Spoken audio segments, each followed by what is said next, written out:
দেরি করে ইফতার করা নিষিদ্ধ। আজানের জন্য বসে থাকবেন না, সময় দেখবেন। স্থানীয় সময় যখন সূর্যাস্ত হওয়া মাত্রই বিসমিল্লাহ, খেজুর খেয়ে ফেলবো, পারবেন তো? নাকি দেরি করবেন? ইহুদিরা দেরি করে ইফতার করে। লা ইয়াজালুন নাসু আলা খাইরিন মা আজ্জালুল ফিতরা। বিশ্বনবী বলেছেন, এই উম্মত যতদিন আগে আগে ইফতার করবে, এই উম্মতের কপাল থেকে কল্যাণ কেউ ছিনিয়ে নিতে পারবে না। চিল্লায় বলেন ঠিক কিনা? স্মোকিং এর অভ্যাস আছে অনেকের, ঠিক কিনা? আপনারা স্মোকিং করেন? হ্যাঁ, না না আমরা করি না। বলেন করি না। করবেন না কেউ। যদি কারো থাকে, কে করে হাত তোলালাম না আমি। এই রমাদানে এই স্মোকিং হ্যাবিট থেকে আমরা বেরিয়ে আসবো, ঠিক কিনা বলেন? একদিন দুই দিন না খেয়ে থাকলে আপনার ছেলে মেয়ে মারা যাবে না, ঠিক কিনা বলেন? ওদেরকে উৎসাহিত করেন, ওদের ছোট্ট যারা রাখতে দেন, বলেন যে বাবা সকাল থেকে দুপুর পর্যন্ত না খেয়ে থাকলে তোমার অর্ধেক রোজা, এরকম 2 দিন অর্ধেক মিলে তোমার 1 রোজা। এরকম আমি কত রোজা রাখছি ছোটবেলায়, কোনো হিসাবই নাই। আমার দাদি বলতো সকাল থেকে না খেয়ে দুপুর 12টা পর্যন্ত রাখলে নাকি অর্ধেক হয়, এরপরের দিন অর্ধেক, 2 অর্ধেক মিলে 1 রোজা। এটা তো আসলে রোজা হয় না, কিন্তু তাকে উৎসাহ দেয়া। শিশুদের রমাদানের ব্যাপারে উৎসাহ দেন, তাদের প্রস্তুতি নেওয়ান, তাদেরকে রোজা রাখতে দিবেন। আমার ভাইয়েরা এবং বোনেরা, পর্দার আড়ালে মায়েদেরকে বলবো, একদিন 2 দিন না খেয়ে থাকলে আপনার ছেলে মেয়ে মারা যাবে না। মাঝরাতের ঘুম, শেষ রাতের ঘুম, যেই ঘুমটা বড্ড মজা লাগে, কাঁথা টেনে টেনে, ব্ল্যাঙ্কেট টেনে টেনে আরেকটু ঘুমাইতে মন চায়, আরেকটু, আর 1 মিনিট, আর 2 মিনিট, এরকম একটা মজার ঘুম শেষ রাতে আছে না নাই? এই শেষ রাতের ঘুম, এই হুজুদের ঘুমকে স্যাক্রিফাইস করে যেই সালাত পড়া হয়, ওই সালাতের আরবি নাম হচ্ছে সলাতুল হুজুদ বা সলাতুত তাহাজ্জুদ। চিল্লায় বলেন আল্লাহু আকবার।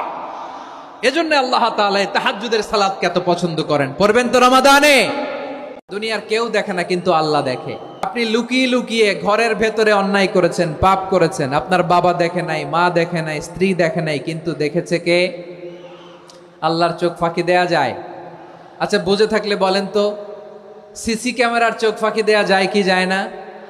পুলিশের চোখ, র্যাবের চোখ, বিমানবন্দরে কাস্টমস অফিসারের চোখ, কিন্তু আমার আল্লাহর চোখ?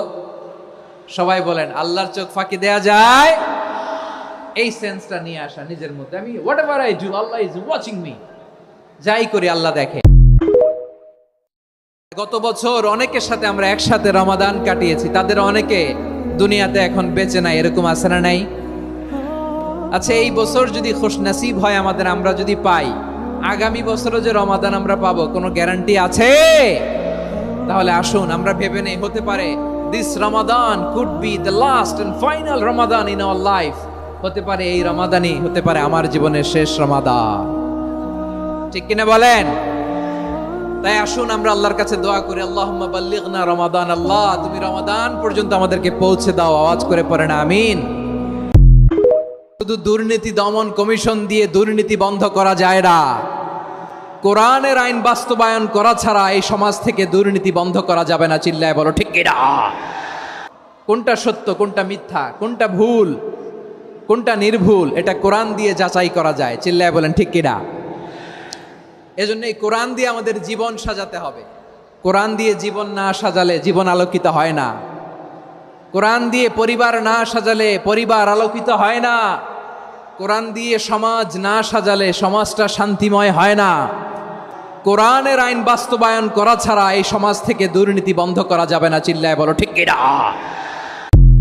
রমাদান যে আসতেছে, আপনাদের ভাল লাগে? হ্যাঁ, রমাদান নাম শুনলেই মুমিন হৃদয়ে বয়ে যায় প্রশান্তির ফল্গু ধারা, ঠিক কিনা? একটা আনন্দ, একটা উচ্ছ্বাস আমাদের হৃদয়ের মধ্যে চলে আসে। রমাদান সাইয়্যিদুশ শুহুর, 12 মাসের মধ্যে সবচাইতে শ্রেষ্ঠতম মাস রমাদান আল মুবারক আসছে। আত্মশুদ্ধির মাস, আত্মসংশোধনের মাস, শুদ্ধাচারের মাস, নিজেকে আলোকিত করবার মাস, ঠিক কিনা বলেন?